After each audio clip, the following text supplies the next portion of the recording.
एक आदमी मंदिर में सेवक था। उसका काम मंदिर की सफाई करना था। भक्तों और श्रद्धालुओं द्वारा दिए गए दान में से थोड़ा बहुत हिस्सा उसके द्वारा भी उसको भी दिया जाता था। इसी से उसकी गुजर बसर चलती थी। बस उसकी जिंदगी से बहुत परेशान और दुखी था। मंदिर में काम करते करते हुए दिन भर अपनी जिंदगी को लेकर शिकायतें करता रहता। एक दिन शिकायत करते हुए वह भगवान से बोला, भगवान जी, आपकी जिंदगी कितनी आसान है। आपको बस एक जगह आराम से खड़े रहना है होता है। मेरी जिंदगी को देखो, कितनी कठिन जिंदगी जी रहा हूँ मैं। दिन भर कड़ी मेहनत करता हूँ, तब कहीं 2 जून की रोटी नसीब हो पाती है। काश मेरी जिंदगी भी आपकी तरह होती। उसकी बात सुनकर भगवान गॉड बोले, तुम जैसा सोच रहे हो वैसा नहीं है। मेरी जगह आप रहना बिल्कुल आसान नहीं है। मुझे बहुत सारी चीज़ें देखनी होती हैं, बहुत सी व्यवस्थाएं करनी पड़ती हैं। ये हर किसी के बस की बात नहीं है। भगवान जी, कैसी बात कर रहे हैं आप? आपका काम आसान है। आसान ही तो है, आपकी तरह तो मैं भी दिन भर कर सकता हूँ। इसमें कौन सी बड़ी बात है? मंदिर का सेवक बोला, तुम नहीं कर पाओगे। इस काम में बहुत धैर्य की आवश्यकता पड़ती है भगवान को। मैं जरूर कर पाऊंगा। आप मुझे एक दिन अपनी जिंदगी जीने दीजिए। आप जैसी बताएंगे मैं वैसा ही करूंगा। मंदिर का सेवक जिद करने लगा। उसकी जिद के आगे भगवान मान गए और बोले, ठीक है, आज पूरा दिन तुम मेरी जिंदगी जियो, मैं तुम्हारी जिंदगी जीता हूँ। लेकिन मेरी जिंदगी जीने के लिए तुम्हें एक शर्त माननी होगी। मैं हर शर्त मानने को तैयार हूँ भगवान जी। सेवक बोला, ठीक है, तो ध्यान से सुनो। मंदिर में दिन भर बहुत से लोग आएंगे और तुमसे बहुत कुछ कहने कहेंगे। तुम उन्हें अच्छा बोलेंगे, सब कुछ। तुम्हें हर किसी की बात चुपचाप एक जगह मूर्ति की तरह खड़े होकर धैर्य के साथ सुननी है और इन पर कोई प्रक्रिया नहीं देनी है। सेवक मान गया।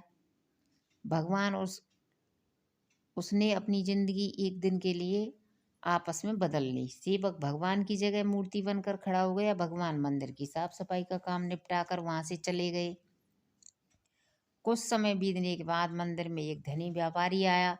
भगवान से प्रार्थना करते हुए वह बोला, भगवान जी, मैं एक नई फैक्ट्री डाल रहा हूँ। मुझे आशीर्वाद दीजिए कि यह फैक्ट्री अच्छी तरह चले और मैं इससे अच्छा मुनाफा कमाऊं।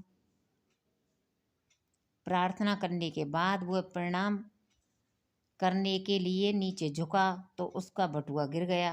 जब वह वहां से जाने लगा तो भगवान जी जगह खड़े मंदिर के सेवक का मन हुआ कि उसे बता दे कि इसका बटुआ गिर गया है, लेकिन शर्त अनुसार उसे चुप रहना था। इसलिए वह कुछ नहीं बोला और खामोश खड़ा रहा। इसके तुरंत बाद एक गरीब आदमी वहां आया। वो भगवान से बोला, भगवान जी, बहुत गरीबी में जीवन काट रहा हूँ। परिवार का पेट पालना है, माँ की दवाई की व्यवस्था करनी है। समझ नहीं पा रहा हूँ कि इतना सब कैसे करूँ। आज देखो, मेरे पास 1 रुपया है, इससे मैं क्या कर पाऊंगा। आप ही कुछ चमत्कार करो और मेरे लिए धन की व्यवस्था कर दो।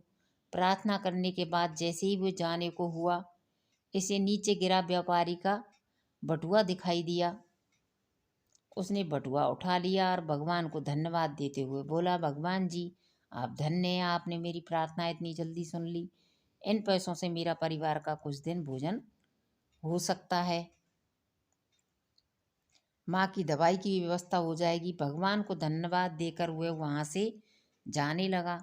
तब भगवान बने मंदिर के सेवक का मन हुआ कि उसे बता दे कि यह बटुआ तो व्यापारी का है, उसे मैंने नहीं दिया है। वह जो कर रहा है वह चोरी है, लेकिन वह चुप रहने के लिए व्यवस्था। इसलिए मन मार कर चुपचाप खड़ा रहा। मंदिर में आने वाला तीसरा व्यक्ति एक नाविक था।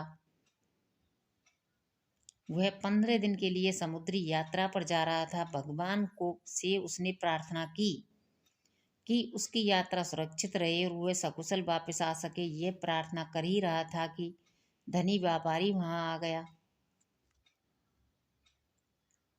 वह अपने साथ पुलिस भी लेकर आया था। नाविक को देखकर वह पुलिस से बोला, मेरे बाद ये मंदिर में आया, जरूर इसने ही मेरा बटुआ चुराया होगा, आप इसे गिरफ्तार कर लीजिए। पुलिस नाविक को पकड़ कर ले जाने लगी। भगवान बने आदमी को अपने सामने होता हुआ यह अन्याय सहन नहीं हुआ। शर्त अनुसार उसे चुप रहना था, लेकिन उसे लगा कि बहुत गलत हो रहा है। यदि अब मैं चुप रहा तो एक बेकसूर आदमी को बर्थ में ही सजा भुगतनी पड़ेगी। उसने अपनी चुप्पी तोड़ते हुए कहा, आप गलत व्यक्ति को पकड़ रहे हो। ये बटुआ इस नाविक ने नहीं, बल्कि इससे पहले आए गरीब व्यक्ति ने चुराया है। मैं भगवान हूँ और मैंने सब देखा है। पुलिस भगवान की बात कैसे नहीं मानती।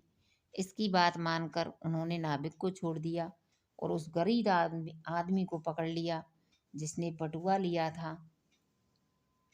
शाम को जब भगवान वापस आए तो मंदिर के सेवक ने पूरे दिन का बर्ताव सुनाते हुए उन्हें गर्व के साथ बताया था कि आज मैंने एक व्यक्ति के साथ अन्याय होने से रोका है। देखिए आपकी जिंदगी जीकर आज मैंने कितना अच्छा काम किया है। उसकी बात सुनकर भगवान बोले, ये तुमने क्या किया? मैंने तुमसे कहा था कि चुपचाप मूर्ति बनकर खड़े रहना है, लेकिन वैसा ना कर तुमने मेरी पूरी योजना पर पानी फेर दिया। उस धनी व्यापारी ने बुरे कर्म करने इतना धन कमाया है। यदि उसने ये सब पैसे गरीब आदमी को मिल जाते तो उसका भला हो जाता और व्यापारी के पास भी कुछ कम हो जाते। जिस नाविक को तुमने समुद्री यात्रा पर भेज दिया है वह जीवित वापस नहीं आ पाएगा। समुद्र में बहुत बड़ा तूफान आने वाला है। वह कुछ दिन जेल में रहता तो कम से कम बच जाता। सेवक को यह सुनकर एहसास हुआ कि वह तो वही देख पा रहा था जो आंखों से उसके सामने दिख रहा था। उन सबके पीछे ही वास्तविकता को वह देख ही नहीं पा रहा था। जबकि भगवान जीवन के हर पहलू पर विचार अपनी योजना बनाते हैं और लोगों के जीवन को चलाते हैं।